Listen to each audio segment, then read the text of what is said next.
মানিকগঞ্জের দৌলতপুর উপজেলায় দীর্ঘদিন ধরে আমতলী ও আবুডাঙ্গা নদীর উপর দুটি ব্রিজের অভাবে চরম ভোগান্তিতে রয়েছেন কয়েক হাজার মানুষ। যমুনা ও কালীগঙ্গা নদীর উপর সেতু না থাকায় যোগাযোগ ব্যবস্থা ভেঙে পড়েছে।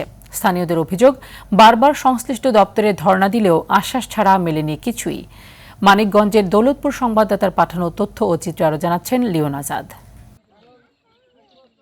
মানিকগঞ্জের দৌলতপুর উপজেলার বুক ছিঁড়ে বয়ে গেছে যমুনা আর কালীগঙ্গা নদী। আর এই কালীগঙ্গা নদীটি দৌলতপুরের 5টি ইউনিয়নকে সদর থেকে বিচ্ছিন্ন করে রেখেছে।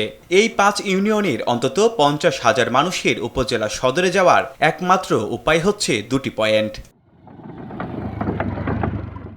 শুষ্ক মৌসুমে তপ্ত বালু মারিয়ে পথ চলা যেন এই জনপদের মানুষের নিত্যদিনের চরম ভোগান্তি। তবে ঋতু বদলে বর্ষা এলে সেই ভোগান্তি রূপ নেয় আতঙ্কে। চারিদিকে অথই পানি আর করস্রোত। তখন যাতায়াতের একমাত্র ভরসা হয়ে দাঁড়ায় জরাজীর্ণ নৌকা। এখানে কোনো ব্রিজ না থাকায় প্রতিদিন হাজারো মানুষকে ঝুঁকি নিয়ে পার হতে হয় এই নড়বড়ে কাঠের সাঁকো দিয়ে। বর্ষার মৌসুমে বাচ্চারা অনেক স্রোতের কারণে তারা স্কুল আসতে চায় না।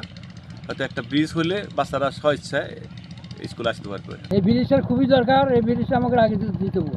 এবং ছেলে পেলে স্কুলে আসতে পারে না, তারপরে হাট বাজার করতে পারি না। এই ব্রিজ ছাড়া আমাকে চলে না।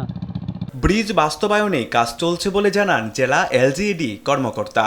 ছাড়পত্র বা ক্লিয়ারেন্সের জন্য, নেভিগেশন ক্লিয়ারেন্সের জন্য আমরা চিঠি দিয়েছি। এই সবগুলো রিপোর্টের প্রেক্ষিতে চূড়ান্ত করা হবে যে ব্রিজ কোথায় হবে, কতটুকু দৈর্ঘ্যের হবে, কিভাবে বাস্তবায়ন করা হবে। ফিজিবিলিটির পরে আমরা আসলে বাস্তবায়নে যাব।